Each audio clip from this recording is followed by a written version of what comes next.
morning, it's Brian here. We are again on the Art of Startup War.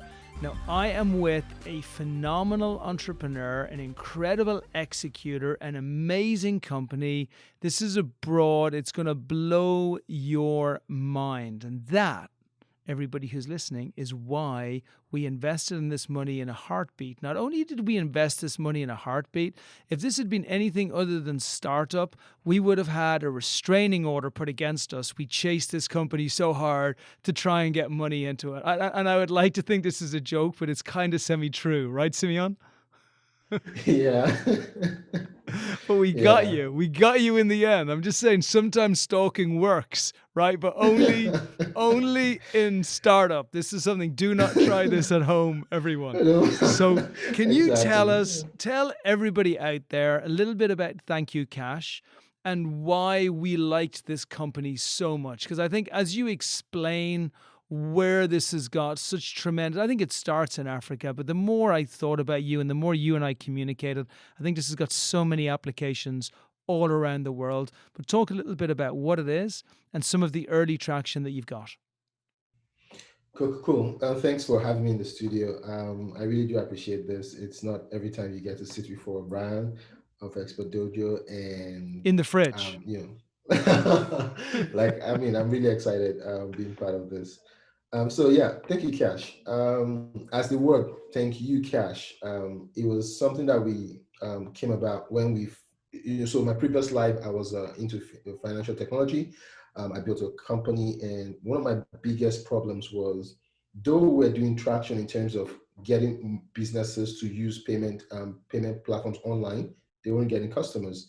And when you walk into a restaurant and you buy stuff. So me and one of my co-founders, we normally do this just to keep, work going. We used to go to restaurants, and when we go to restaurants, it's like, every time we do this, like every 2 weeks, we figure out that these restaurants just keep closing down. We're like, why do restaurants that know us as customers just keep closing down? And we just finally figured out they don't really know us as customers. Like, we've been here for years and they don't actually know us. They're like Hail Marys. Customers come today, oh, customers don't come. So we try to figure out, how do we help these people actually understand that they need to know their customers. They need to get customers in-house and all that.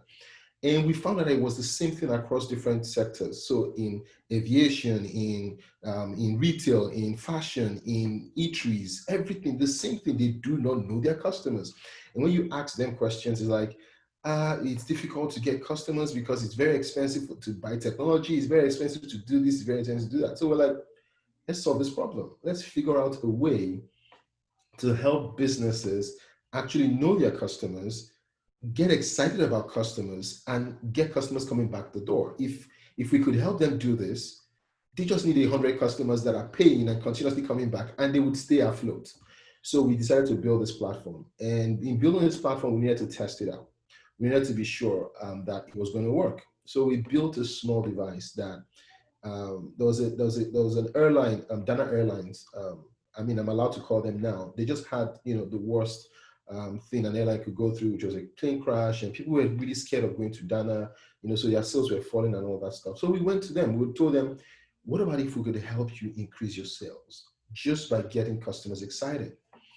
And they were like, we've tried all sorts of things. It doesn't happen and all that. So we said, you know what, we're going to use this as a test.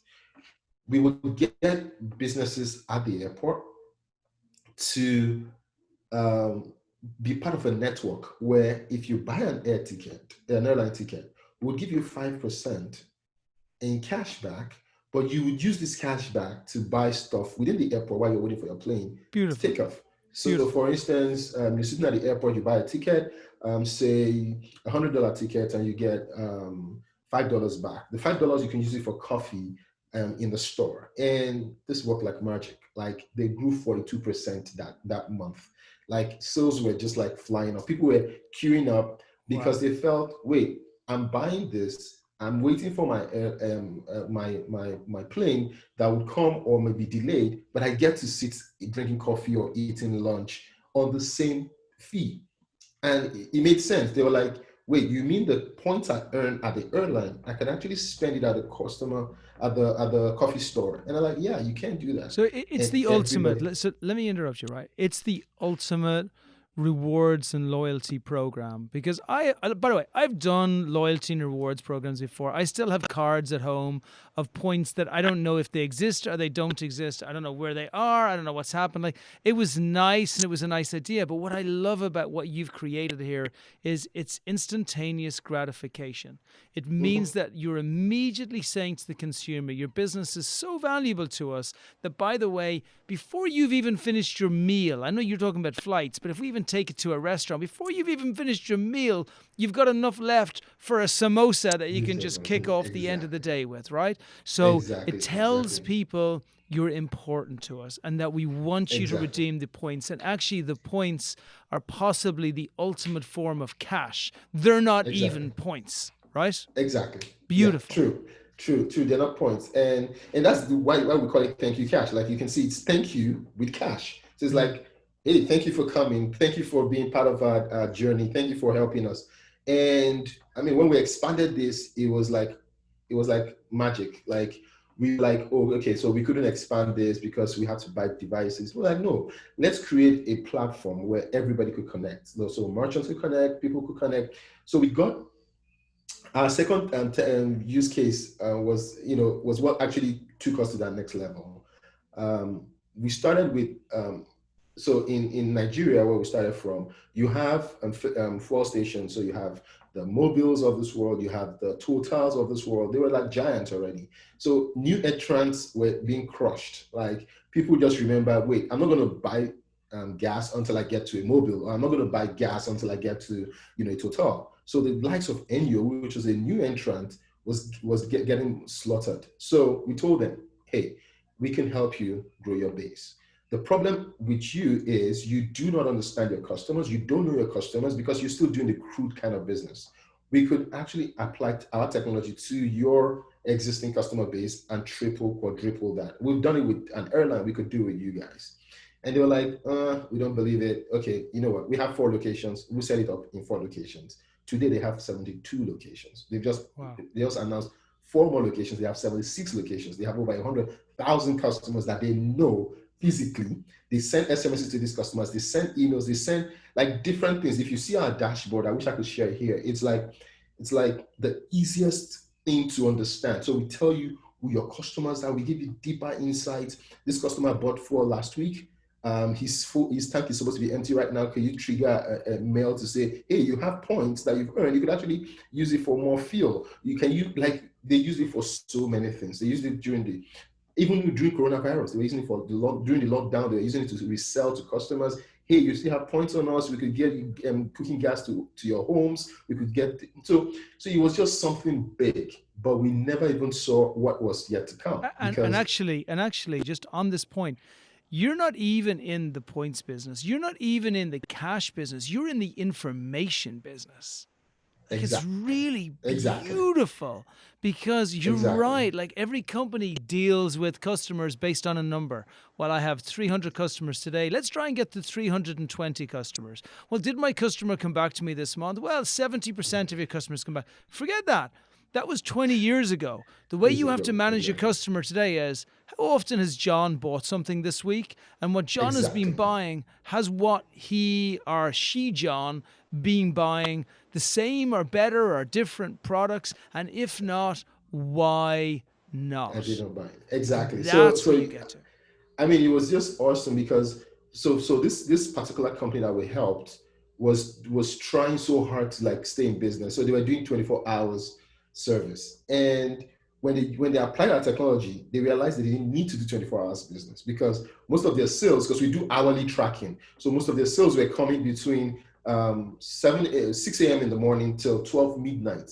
After 12 midnight, they have almost no sale, but they have 22 people manning stations, burning gas, getting electricity bills up without knowing they weren't making sales. But our dashboard was saying, hey, you need to shut down your night because activities, you're not doing anything in the night. You're just keeping it for a feel good attitude. And that helped them grow. So I mean, it allowed us to partner with bigger brands. We've done a lot of things across that. We just signed a huge deal. I mean, it's something we're all excited in house. We're so excited. We just signed the Unicorn as so one of our customers, and we're excited. Um, we're also launching our latest bank platform. So what I didn't tell you was when we started with let's just help businesses grow by giving them customer details. Yeah. Um, and then we added the reward part to get customers excited and all that. But what now happened was we now started seeing data that would even help card companies, that would help banks, that would even help manufacturing companies to get to the last mile, to get to the last customers. So, for instance, one of the biggest manufacturing company in the country was Flour Mill. So, Flour Mill, they do sugar, they do other things, but they don't know where these things are sold. They don't know who buys these things. They don't have a clue how to sell this thing. So, they have a SKU of about 17 products, but they don't know who is buying them. They just know that, oh, okay, so today we shipped one to the east, we shipped one to the north, we shipped 20 to the south, but who is buying it? They don't know. So they're trying to use our technology to actually track customers and give them incentives to actually buy the product and tell them, give them feedback about their product. So we're building survey platforms. We're building it's like the company is evolving itself without us even touching it. So for instance, I can tell you for free because that you have the network effect, by the way, because it's the network effect. exactly. Even in your very first example in the airport, just the simple fact that the businesses could all actually redeem the points that would then be given back by the airline cash. The natural question somebody in business is going to say is, well, whoa, how come the airlines get to increase that? Why can't we do this as well? And then suddenly all of those businesses become your customers as well. And there are many things I love about what you're doing. And I remember when Victoria first started speaking with you, and I said to her, I love this business, and I love the execution, and I love the user experience, but I love the business that you're in because it fits beautifully into an area that we adore, which is frictionless innovation. And what's happening is there's nobody anywhere who doesn't want this to be successful. The businesses that you're approaching, they all want more customers. And if anything, COVID has made them want even more. Even those who are apathetic because they were doing so well, even those will now say, we need to know our customers better and we need to do more revenue. Like, there's no reason in the world. This isn't even a cost center.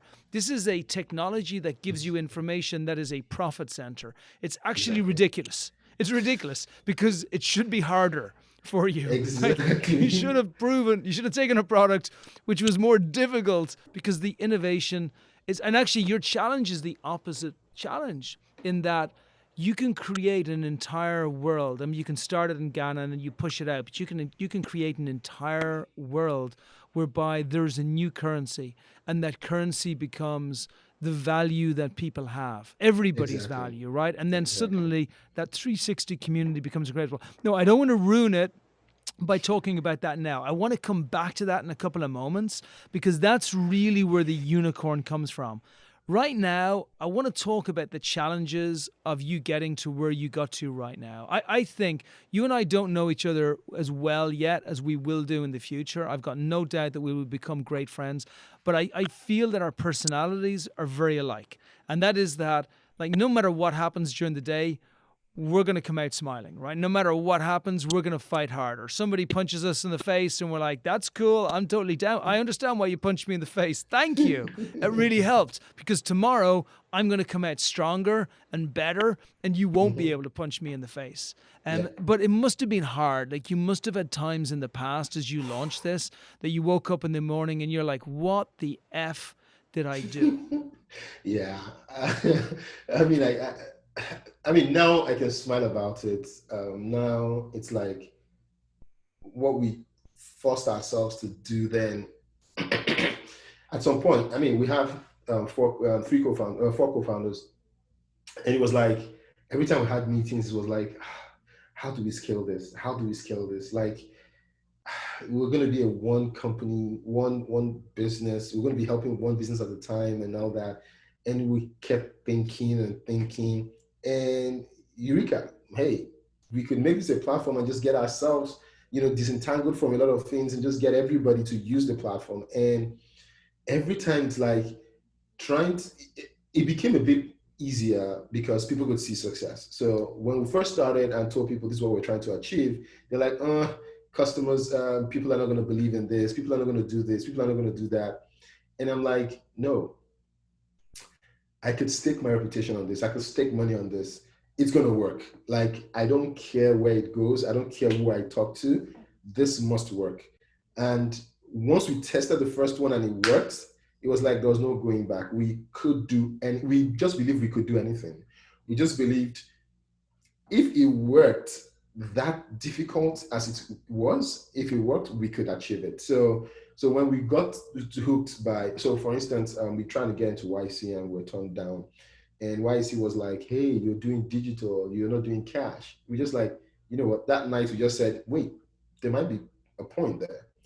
Let's go and fix this issue. So we went back and we started focusing on cash. Now I'm going to tell you the truth. We grew 7,000% that month. Now it was like from nothing to just because we added one small component. And immediately we added that component, it was like every other thing started working. Now, did we face challenges? Yes. So there's something that I need to tell you. When we launched with Enyo, which is one of our biggest customers, we started doing like, first month we did about, off the top of my head, we did about $12,000 in revs. And it was like just one customer. And we're like, yeah, that's just the beginning. Then we just noticed they had other issues. So staff were stealing, staff were doing other things at the back end. A customer would come, the staff would play games on the customers, and we just saw that wait, we have a problem. We need to figure out a way to get to the staff without getting the businesses angry. So what we did was we created something, just a small tiny tweak on the application we call cashier code. So we gave all the cashiers all the staff codes and said, hey, you're going to win money. We're going to share our revenue with you if you get more customers. So in our pie, we started giving them revenues based on the fact that they were turning out customers. So they had no reason to steal. So they were like, wait, you mean if I get, and we're showing it instantly. So we linked it to their mobile phone. So immediately you make a sale, you get an alert, I've just been credited with this. And I need to hit this number to get this. Now, what we did not know is that the businesses were watching this, and the businesses started using it. They were using it for appraisals. So they are using it to appraise their staff, but we are using it to solve a problem that we saw that they would have. So, and that's how, cashier, we didn't build it as a future, but the business started saying, hey, can I use the cashier code to track how many transactions my cashiers can do? Can I use it for competition within my cashiers? And they're like, yeah, you can do it. They're like, okay, can you put it on the dashboard so that I can see which cashier is doing what and when? And I'm like, yeah, we could do that. It's just, we wrote the code, so we could just do that. And that's how cashier codes became an appraisal tool for businesses. Brilliant. And I'm sure when you looked at the revenue of those companies that following month, there's a spike of 10, 15% immediately. Exactly. So we just started seeing spikes of, and the CEO was so excited. He started talking about us in conferences. He would go to different places to talk about us, and everybody wanted to we just started getting calls from different banks and merchants, and he was like just exciting because he was like, they became an ambassador. And they kept telling us, okay, you know what, can we do this? Can we do that? Can we add this? Can we add that? And we started building the company based off of feedback from consumers. And I mean, that was the magic. That was what just blew our minds, because the banks are getting interested, card companies, we're getting calls from Visa, we're getting calls from MasterCard. What we did was just what we never believed we could do, but we did it. We've had issues along the way. COVID was one of the problems that we had. And it was like, hey, how do you help us use this? And we're like, yeah, we could do that. We could turn it. And it's amazing. Today we have a product called Ambassadors, which was we converted the customers who were strong enough to leave the house to delivery agents. So we just created another platform right on the platform because customers wanted to buy stuff, merchants wanted to deliver stuff, but there was no delivery company in between. So we're like, wait, why not we crowdsource this? We have a base of over 100,000 customers. What about if these customers, we just throw it out to them and they decide they want to deliver and they will earn extra cash on it? and the And endpoint of the delivery. this is where your economy. I don't want to go into it yet though. It's hard. I want to tease it out with everybody who's listening because this is where it gets huge. But you know what I'm going to say one thing actually before I even go any deeper into this interview. And I'm really struggling with this thing I'm about to say because on one side of it, I should not say it. I should be greedy and I should say nothing. And on the other side of it, it's so obvious to me. VCs, angels, investors listening. If you are not investing in Africa, you are an idiot. If I can underline that and put it into big, bold capitals, I will put it there. It is the most brilliant market, emerging market in the world today. There are unbelievably incredible entrepreneurs. Like I spoke to you, Simeon, I told you about Guy Yeah. over at Star News. Maybe our best company in the cohort, a brilliant African company that came through the cohorts 2 or 3 cohorts ago. Will be doing $2 million a month in revenue within the next 6 or 9 months. You're going to be doing a couple of $1 million a month in revenue within the next year or so. For the goodness sake, like what does it take for all of the large VCs and the smaller VCs to open their eyes and be able to see that there is a market which is going to be one of the biggest markets. I know I've digressed here. I just had to say it. Like it's just like why do you think there's not more investment in Africa? I don't get it. I mean, I would say it's partly our fault because we've been like afraid. We've not been able to like scale. I mean, I wouldn't take it away from the Americans. I won't take it away from Silicon Valley. They've helped us a lot. And people like you know, if we didn't meet people like you, we'd probably be stuck with, you know, how can we scale this within Lagos? Yeah, Lagos is a huge market, 35 billion. But how do I scale it? How do I? So we need experts that have done it elsewhere to actually help us. So I would say a bit of our fault in that because we're still learning. But yeah, I mean, if we had all the resources, financial resources, you know, talents like people like you know, helping out and all that stuff in trying to scale this thing to the next level, we would be, you know, rivaling, you know, the Silicon Valleys of this world and other places. Yeah, and the Israels Um, and everybody else, and exactly. but I believe people are starting to notice right now. They're starting to realize. For me, it's just a no brainer. I see an amazing consumer base. I Hmm. see phenomenal products coming through. You know, some of the things that are being done, we can see that the technology and the base of the team is just incredible. So, like for example, your team. One of the reasons why you have two incredible skills, which you are blessed with, right? The first skill is you don't focus on the feature of your product, you focus on the size of the problem. And Hmm. you enter every day thinking if the problem is that the businesses are looking for more and better customers that they can understand in a more integral way, and consumers are looking for immediate gratification based on products and services that they love, that's the great problem. How do we make sure we deal with that from a holistic way? And that's how you've started with one area and then you've added another and another and another and another and another. And that's why you will own an entirely new currency, which is the currency of the people that will go forward. And Hmm. it's not a cryptocurrency and it's Yeah. not cash, it's real life. Right. Yeah. That's why that's so beautiful. And the second thing that you have, which is an absolute gift, is you surround yourself with brilliant people. Hmm. So you chose an incredible team right at the start. And I want to dig into that for a second before we look at the future. But you chose and built an incredible team where so many skill sets gaps were being filled so that it allowed you the opportunity to actually grab hold of what is a huge problem. So can you speak a little bit about that before we go into Yeah. what your unicorn is going to look like? I mean, I always say this to, you know, people that come to me and ask questions about, you know, team and what they should look out for. When I first started my first company, the last company I had, Simple Pay, I was the only founder, and it was It just, sucks, right? yeah, it was devastating. You couldn't do a lot of things because you had to like focus on this, focus on that, and try to do this. So when I was going to form this company, I told myself, no, I need to get guys that are focused on sales and that can complement me on sales and also technology. Like once I can get those two things off my head, I can focus on every other thing. And Suraj was a friend, lovely guy. Um, and he believed in me. I mean, Suraj was somebody I would say, you know what, hop on the plane, come to Nigeria, let's stay together in my house. You know, don't worry, we'll live together, we'll build this thing together. And he came along with Hashal.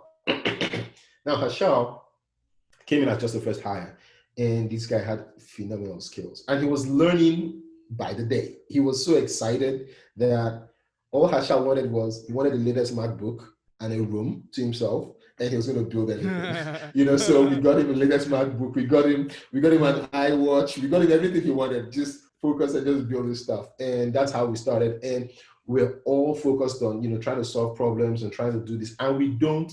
So what we do very well is when it comes to tech, I'm not the CEO. The CTO is the CEO. Like he takes responsibility for that.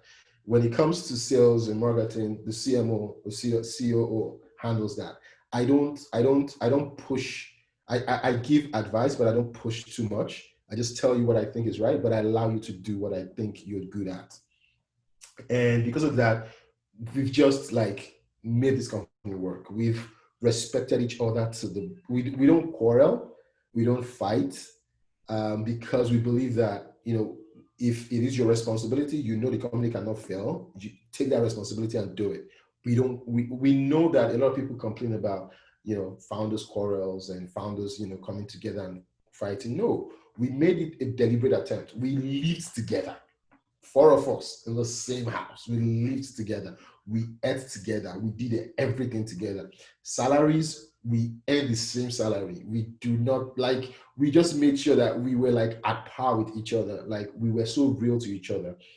And they elected me as CEO. Like it was not like I just pushed myself on, I must be CEO. No. What do you think is best to handle this company from a top level? And they're like, Simeon, it has to be you. So even though I knew I was going to sit as CEO, they all knew they wanted me to be CEO. So it was like a family. So we built this thing, not just, even when we can't fix it, we go and learn it. We go and study it. Who can we get to? Who can we talk to? Who can we drag in? We don't believe we know it all. So we listen very well to advisors. We listen very well to anybody that we believe has done this before and can help us. And that is one thing that's helped us so far. Right now, they're having the company meeting, and it's like senior managers meeting, and they are just there. They're going to do everything. I don't need to be there. I don't need to bother myself. The question is, did we hit our sales targets? Did we hit our this? Oh, yes, we did this. Oh, yes, we did that. Oh, we're going to do this and we're going to do that. I don't need to, I need to focus on other things that are very huge that the company has to be focused on. So I believe in the team, and I believe that we just have a great team, and we're just having fun. It's like we're just having fun. We're like, it's fun to us, and we're enjoying ourselves. And, we've traveled around the world. We've done a lot of things together. We're just having fun, really. You're a band of brothers, and you can tell just by how you've said it that everything is based on fairness at the beginning. And partners, you talked about two different types of startups. One which is a solo founder, the other one which you've got multiple founders. Solo founder is like tremendously just hard, because it's not just you have to do everything. It's just as friggin' lonely, right? You've got no friends.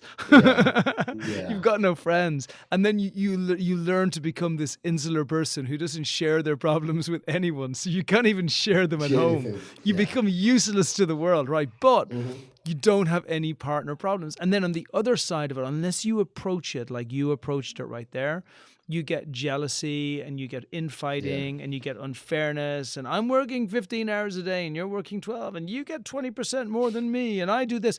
And you dealt with that at the very beginning. And I cannot say it enough. The majority of people who listen to this podcast are investors who are looking to invest in startups, who are listening to someone like us at Expert Dojo as to why we love a company that we have invested in so much that we want to put you on a podcast and we want to share you out with other people as well. But for entrepreneurs who have the privilege of listening to this, choose your team so wisely. Yeah. Nothing you do in the future can fix Mhm. what you didn't do right with your Into the team at the beginning. beginning. Yeah, true. I mean, we don't quarrel. Like, it's like, what's the problem? Like, who can handle this? Like, we don't. It's not an issue of, you are right or I'm wrong. Even when we're try, and this is the funny thing. A lot of people think it's stupid, but we did this from the beginning. We told ourselves the company is worth 100%. Three of us are starting this company. So we started, initially it was three of us. Three of us are starting this company. We're going to divide it down the middle. Then we're going to get your input in terms of, this was your idea. We're going to give you more shares on it. And that's how we're going to do it. So it was like everybody saw that there was no cheating. There was no, we didn't overvalue one person over the other. We didn't, like, even one of the founders left to just go and get money from outside and brought it back in. When she brought the money in, it was like, we need this money to run the company, but you need to get more because you brought this in. Like, it was that clear. Yeah. Like, wait, she did more work. So let's grade her 20% more. So let's give her 20% more because she did more work. Then we'll share the rest 50-50. Like, Beautiful. we were so clear on, if you did, even Hashal, when Hashal was with us, and we paid him highest. He was earning the highest in the company. And we said, "Dude, wait, if you want to join the band of brothers and you want to be part of this, we're going to give you shares in the company, but you need to earn the same amount we're earning." And he agreed. He was like, "Yeah, I'm going to take shares and I'm going to join you guys." And right now he is stoked. Like, we are so close that we know when we're getting on each other's nerves. So we just like, you know what, it's a 5 minutes break, get off the table, let's just go and think Yeah. and come back. So a lot of founders find it difficult to do those things. And it's like, oh, I did it all, I did. No, you didn't do it all. Yes, you're the one sitting in front of investors. Yes, you're the one talking to investors and bringing funds in. But hey, you wouldn't get it done if this other guy is not doing exactly what he Correct. needs to do. Correct. So I respect everybody 100%. We are together in it. If I buy a pizza, it's split four ways. If I buy a donut, it's split four ways. There is no, you don't take more for, we don't grade technology higher than sales, or we don't grade sales higher than this. No, we don't do that. Guys, we're focused on one deal. We need to get this company to the next level. And for that reason, everybody's equal. Okay, so I'm going to summarize this, and then I want to go to the future in the last 5 minutes, and I want to come out with like what this company is going to look like that's going to make it a unicorn. But my summary is this: investors, you have three types of companies. You got companies whereby either it's a solo founder or it's multi-founders, and it's dysfunctional for either the reason they don't have the help that they need, or the founders are not together. You have the second type of company, which is the second best company, whereby you've got a founder whose team are prepared to lie down on train tracks in front of them to make sure that the founder is protected. And then you got the best company, which is what you've got right here. And that is the company when everybody, whether you're the founder or the co-founders, where you are all prepared to stand in front of a bus to make sure that that bus does not hurt your company. That's why we invested in this company, and that's why anybody else listening is insane if you don't invest in this company. This is the equal sign to execution. Right, now let's talk about what you're going to execute. So I want to look at 3 to 5 years from now.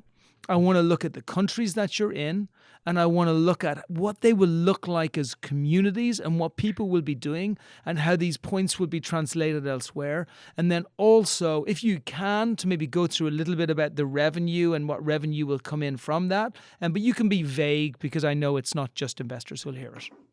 Yeah. So I can't be very, very careful with what I say because of the For sure, for sure. agreements that we've signed. But So, for tell us instance, the general outreach. What's going to happen? yeah, so it's exciting for us because we have a lot of people already looking into the company. We have uh, there's a big, huge American company. It's a unicorn that is looking at partnering with us in the US, and we're already past conversation stage. We're already integrating. We're already going to be doing tests in in September. We're going to start with beta testing in September. We just signed a deal with the biggest unicorn in Africa, and that will take us into multiple countries from the shot, and we're going to be able to do a lot of things. So the idea is to build communities, build relationships between businesses and customers, and we're already doing that. But in these multiple countries, we want to figure out, what we're going to be doing within the next couple of years is to create an experience that is second to none, where businesses would not fail because they don't know their customers or they don't understand their customers, and where customers will be excited because they are appreciated by businesses. Now, this is this bottom line of the company, and that morphs into so many other things. So we're going to be looking at, like right now, even thinking about credits, like because we know the customer's behavior, we can actually give credits to customers when they buy products. So it's not a credit that, you don't know what you're buying. So for instance, if you cut your hair at a particular barber shop, we know you come in every 2 weeks. We know that we're going to miss you if there's a 2 weeks you don't come in. We want to trigger an SMS, want to trigger an email to say, hey, you've gotten points and all you need to do is just come in this week and you get this. Now, even if you don't have it, we're going to throw in some credits. We're going to give you some credits, and you can use this credits or earn these credits by doing other things. So you don't really need to buy just at the barber store. Yeah, no, you could, visit a pharmacy or visit a store, and the credits you earn there, you could use it here, but we could give you credits up front, like because we know you and we know exactly what you're buying.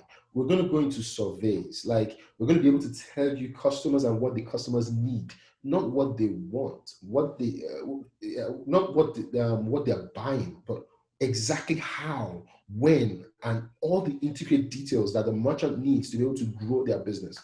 We're also going to be creating a lot of things around credit cards, debit cards. We're going to be creating a mammoth infrastructure for businesses to be able to plug into us. So we're not going to start building our own things. We're building a platform where everybody can build on our platform. So like I said, a unicorn just built a platform on our platform, and they're going to be launching it to over 27 million customers. Wow. That is a huge for us. And that's one of the reasons why we're talking to you guys, because we need help in terms of making sure that we don't break. We've taken up a couple of we've done 800,000. We're almost approaching 1 million customers to date, but we've not done 27 million. But they want us to do 27 million. They want us to, put all their platforms on the platform. We're also looking at 4 million merchants that are online. And we're talking about airlines. We're talking about international airlines, Air France. We're talking about KLM coming on the platform and all that. Amazing. So there's a huge potential for the company, and we're doing a lot. We're doing a lot. In terms of revenue, I can't really speak a lot about that because we're actually shooting up based on the recent partnerships.